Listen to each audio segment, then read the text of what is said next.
ఇవాళ రెండో రోజు ఐబొమ్మ రవిని విచారించనున్నారు సిసిఎస్ పోలీసులు. మొదటి రోజు కస్టడీలో కీలక విషయాలు సేకరించిన అధికారులు ఇవాళ కూడా పలు విషయాలపై ఆరా తీయనున్నారు. ఐబొమ్మ రవి బ్యాంక్ లావాదేవీలపై ఆరా తీసిన సిసిఎస్ పోలీసులు రవి నెట్వర్క్, ఇంటర్నెట్ సోర్స్ పై విచారించారు. ఎన్ఆర్ఈ, క్రిప్టో కరెన్సీ, పలు వ్యాలెట్స్ తో పాటు బ్యాంకు ఖాతాలపై ఆరా తీశారు. వెబ్సైట్, ఐపీ అడ్రస్ సర్వర్ పై ఫోకస్ పెట్టిన పోలీసులు ఐబొమ్మ వన్ ప్రత్యక్షం, మూవీ రూల్స్ వెబ్సైట్ పై రీడైరెక్ట్ కావడంపై పోలీసులు ఆరా తీశారు. మరో 3 రోజులు రవిని సిసిఎస్ పోలీసులు విచారించనున్నారు.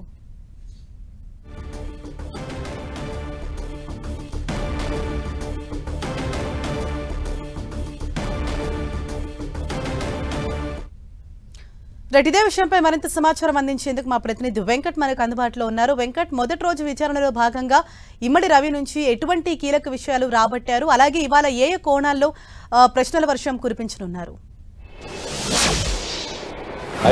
ఐబొమ్మ రవి ప్రస్తుతం సిసిఎస్ కస్టడీలో ఉండడం జరిగింది. కస్టడీకి ఈరోజు సెకండ్ డే అయితే నిన్న చాలా వరకు కూడా ఇన్ఫర్మేషన్ కూడా తీసుకోవడం జరిగింది. మొత్తం కూడా ఎక్కడి నుంచి హ్యాక్ చేస్తున్నాడు, ఎలా హ్యాక్ చేస్తున్నాడు, హ్యాక్ చేసిన సినిమాలు అంటే సినిమా రిలీజ్కి ముందు కూడా వస్తున్నటువంటి సినిమాలను కూడా హ్యాక్ చేస్తున్న పరిస్థితి ఉంది కాబట్టి వాటిని ఎలా హ్యాక్ చేస్తున్నాడు, వీటి సర్వర్ ప్రాబ్లం ఉంటే మిగతా సర్వర్లకి ఎలా కనెక్ట్ చేస్తున్నాడు, ఒకవేళ ఒక వెబ్సైట్ క్లోజ్ అయితే మరొక వెబ్సైట్ నుంచి కూడా వెంటనే రీడైరెక్ట్ చేసే విధంగా కూడా ఎలా చేస్తున్నాడు అంటే టెక్నికల్గా రవి ఏ విధంగా మొత్తం కూడా హ్యాక్ చేస్తున్నాడు అనే విషయాలపైన కూడా నిన్న సిసిఎస్ పోలీసులు మొత్తం కూడా అతని నుంచి రాబట్టడం జరిగింది. ప్రతిదీ కూడా తను దానికి సంబంధించి అంటే సినిమా రిలీజ్ అవుతుంది అన్న సందర్భంలో నుంచి కూడా సర్వర్కి కనెక్ట్ అయిన ఆ క్షణం నుంచి రవి ఏమేమి చేస్తున్నాడు, ఎక్కడి నుంచి చేస్తున్నాడు, దీంట్లో రవితో పాటు ఇంకా ఎవరైనా ఉన్నారా అనేది కూడా ఇప్పుడు చూస్తున్నారు. ఎందుకంటే ఒక సినిమా హ్యాక్ చేయటం అంటే కేవలం ఒక టెక్నికల్గా రవి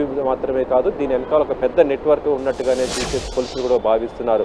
అందులో భాగంగానే రవికి ఉన్నటువంటి కాంటాక్ట్స్ మొత్తం కూడా ప్రస్తుతం అయితే ఎంక్వైరీ చేస్తున్నారు. దీంట్లో ఉన్నటువంటి వారు ఎవరున్నారు అంటే కేవలం టెక్నికల్గా ఉన్నారా లేకపోతే మిగతా రకంగా కూడా ఉన్న పరిస్థితి ఉందనేది కూడా చూస్తున్నారు. అయితే రవికి దీని ద్వారా వస్తున్నటువంటి ప్రయోజనాలు ముఖ్యంగా ఏ విధంగా ఉన్నాయి ఏంటంటే కొన్ని కోట్ల రూపాయలు రవి దీని ద్వారా ఆర్జించినట్టుగా కూడా వాళ్ళు చెప్తున్న పరిస్థితి ఉంది. కాబట్టి బ్యాంకు సంబంధించి కూడా వాటికి లావాదేవీలు కూడా పరిశీలిస్తున్నారు.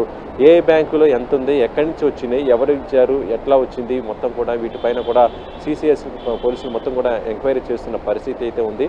ఈరోజు సెకండ్ డే కాబట్టి మొత్తం కూడా ఇంకా మరికొంత సమాచారం కూడా రవి నుంచి కూడా రాబట్టడానికి కూడా చూస్తున్నారు. ఇంకా మరో 3 రోజులు కూడా పోలీస్ కస్టడీ ఉంది కాబట్టి ఈలోపు రవి నుంచి మిగతా నెట్వర్క్లకు ఉన్నటువంటి కనెక్షన్తో పాటు ఆర్థికంగా ఎంత ప్రయోజనం పొందుతున్నాడు, దాంతోపాటు ఇతరులకి ఎంతవరకు ఆర్థిక ప్రయోజనం పొందారు, అన్ని విషయాలు కూడా దీనిపైన మొత్తం కూడా పోలీసులు మొత్తం కూడా లాగుతున్న పరిస్థితి అయితే ఉంది.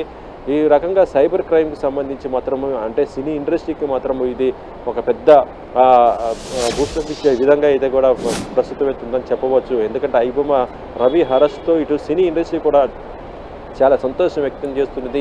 తమ బిజినెస్ దెబ్బ కొడుతూ ఈ విధంగా నష్టాలు భారీ చేస్తున్నటువంటి పరిస్థితిని తెస్తున్నటువంటి రవి లాంటి వాళ్ళు ఇంకెంతమంది ఉన్నారు, అలాంటి వాళ్ళందరిపైన కూడా ఫోకస్ పెట్టాల్సింది కూడా వాళ్ళు కూడా కోరుతున్న పరిస్థితి అయితే ఉంది.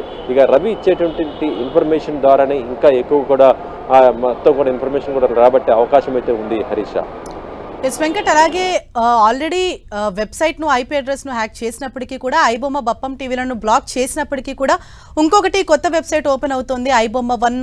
అలాగే ఆ మూవీ రూల్స్కి రీడైరెక్ట్ అవుతుంది. అంటే దీనిపైన ఫోకస్ చేశారా? దాన్ని కూడా కంప్లీట్గా బ్లాక్ చేసేందుకు ఎటువంటి చర్యలు చేపడుతున్నారు? అంటే ఇటీవల ఐబొమ్మని రవి క్లోజ్ చేయడం జరిగింది. దానికి సంబంధించి ఇండియాలో సర్వీస్ మొత్తం కూడా క్లోజ్ చేస్తున్నట్టు కూడా చెప్పడం జరిగింది. అయితే అలా చెప్పిన రెండో రోజు నిన్న యాక్చువల్లీ చెప్పాలంటే ఐబొమ్మ వన్ అంటూ కూడా మరొక వెబ్సైట్ ప్రత్యక్షం అవడం జరిగింది. కానీ ఏంటంటే ఐబొమ్మ వన్ అనేది కూడా ఎప్పటి నుంచో ఉన్నట్టుగా దానిని నిర్వహిస్తున్నటువంటి కొంత నిర్వాహకులు దాంట్లో చెప్పడం జరిగింది. అయితే కేవలం రివ్యూస్కి మిగతా అప్డేట్స్కి సంబంధించి ఇస్తున్నటువంటి వెబ్సైట్ తప్ప సినిమాలను పైరసీ చేసే వెబ్సైట్ కాదంటూ కూడా వాళ్ళు ఒక నోట్ కూడా పెట్టడం జరిగింది. ప్రస్తుతం అందులో కంటెంట్ కూడా చూస్తుంటే మొత్తం కూడా చాలా వరకు సినిమాకి రివ్యూస్ సంబంధించి సినిమా అప్డేట్స్, ఫొటోస్ ఇలాంటి మొత్తం ఉండటం జరిగింది తప్ప సినిమా డౌన్లోడ్ చేసేసి దాంట్లో పెట్టేటటువంటి కంటెంట్ మాత్రం పైరసీ కంటెంట్ మాత్రం దాంట్లో కూడా లేదు. కాబట్టి ఇది కేవలం అలా ఐబొమ్మ పేరుతో రావడం జరిగింది కాబట్టి ఐబొమ్మ వన్ కూడా ఈ విధంగా రావడం జరిగింది. దీనిపైన కూడా పోలీసులు కూడా ఫోకస్ చేస్తున్న పరిస్థితి అయితే ఉంది.